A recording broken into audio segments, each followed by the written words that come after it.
ଘରେ ସବୁବେଳେ ଅଶାନ୍ତି ରହୁଛି କି? କଳି ଝଗଡ଼ା ଲାଗି ରହୁଛି କି?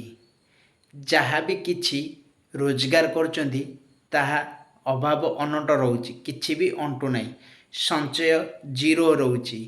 ତ କ'ଣ କରିବେ?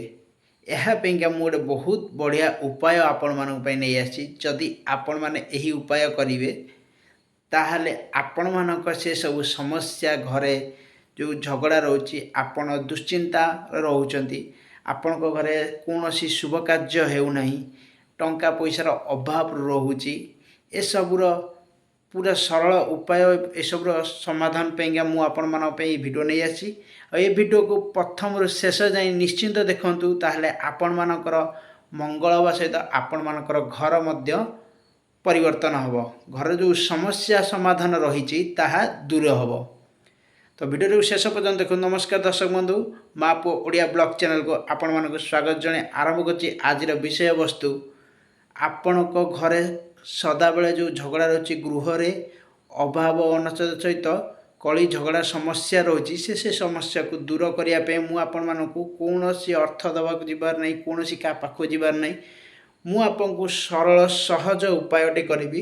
ଯଦି ଆପଣ ନିଷ୍ଠାର ସହିତ ସେ ଉପାୟକୁ କରିବେ, ଆପଣଙ୍କ ମନରେ ଦୁଶ୍ଚିନ୍ତା, ଘରେ ଅଶାନ୍ତି, ମାନେ କୌଣସି ମାଙ୍ଗଳିକ କାର୍ଯ୍ୟ ହେଉନଥିବ, ତାହା ସବୁ ସମସ୍ୟାର ସମାଧାନ ପାଇଁକା ମୁଁ ଆପଣମାନଙ୍କ ପାଇଁ ନେଇ ଆସି ଗୋଟେ ସରଳ ସୁନ୍ଦର ଉପାୟଟି। କିନ୍ତୁ ତାକୁ ଆପଣ ନିଷ୍ଠାର ସହିତ କରିବାର ଅଛି। ତ କେମିତି କରିବେ, କ'ଣ କରିବେ, ମୁଁ ଆପଣମାନଙ୍କୁ ନିହାତି ଭାବେ କହିବି। ଯଦି ଆପଣମାନେ ମା ଲକ୍ଷ୍ମୀକି ଭଲ ପାଆନ୍ତି ତାହେଲେ ଚ୍ୟାନେଲକୁ ସବସ୍କ୍ରାଇବ୍ କରି ଭିଡ଼ିଓଟିକୁ ଲାଇକ୍ କରି କମେଣ୍ଟ ବକ୍ସରେ ନିହାତି ଭାବେ ଜୟ ମା ଲକ୍ଷ୍ମୀ ଲେଖିବେ। ତ ଚାଲନ୍ତୁ, କେମିତି ଆପଣ କ'ଣ କରିବେ।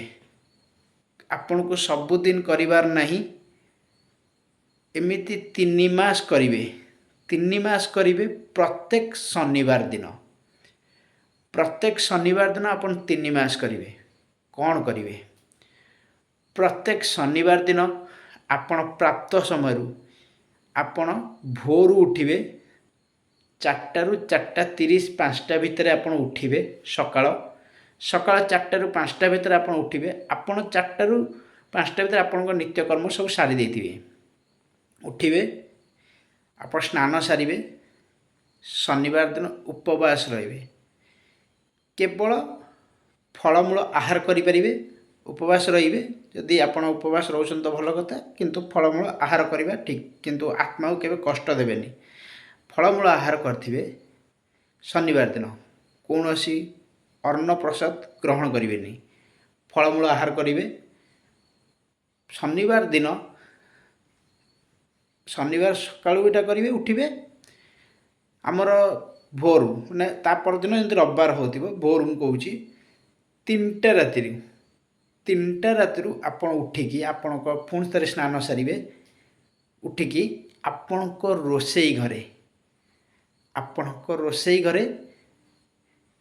ଆପଣ ଗୋଟେ କଳା କପଡ଼ା ନେବେ। ଆପଣଙ୍କ ଗୃହର ସାମ୍ନାରୁ କିଛି ମାଟି ସଂଗ୍ରହ କରିବେ।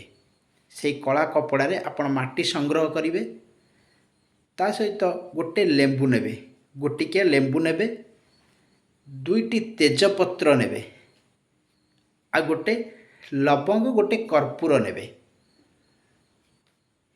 ଏତିକି ନେବେ, ଏତିକି ସଂଗ୍ରହ କରିବେ।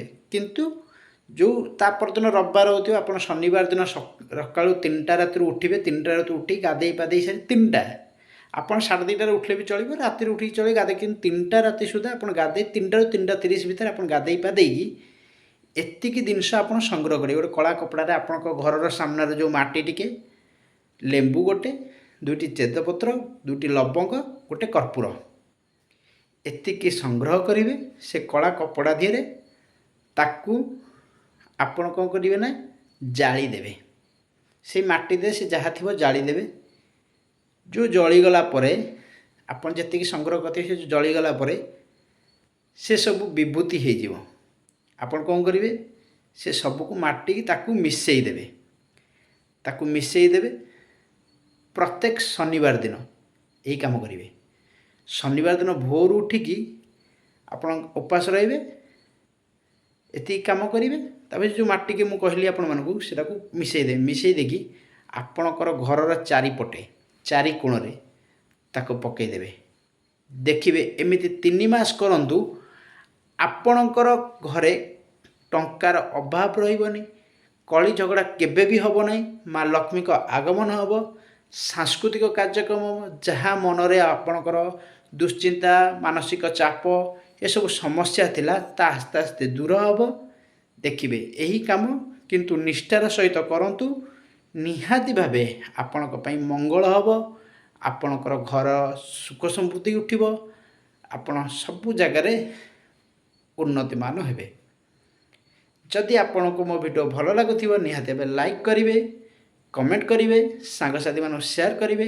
ଏଇଭଳି ଭିଡ଼ିଓ ଦେଖିବା ପାଇଁକା ଆମ ଚ୍ୟାନେଲକୁ ସବସ୍କ୍ରାଇବ୍ କରିଦେବେ। ଆଉ କମେଣ୍ଟ ବକ୍ସରେ ନିଶ୍ଚିନ୍ତ ଭାବେ ଜୟ ମା ଲକ୍ଷ୍ମୀ ନିହାତି ଲେଖିବେ। ମୁଁ ବନ୍ଦ କରିବା ଆଗରୁ, ଭିଡ଼ିଓକୁ ବନ୍ଦ କରିବା ଆଗରୁ ଆପଣ ଆଉଥରେ କହୁଛି, ପ୍ରତ୍ୟେକ ଶନିବାର ଦିନ ନିଷ୍ଠାର ସହିତ କରିବେ। ଏହି କାମ କରିବେ, ଦେଖିବେ ଆପଣଙ୍କର ମଙ୍ଗଳ ହେବ। ରହିଲୁ।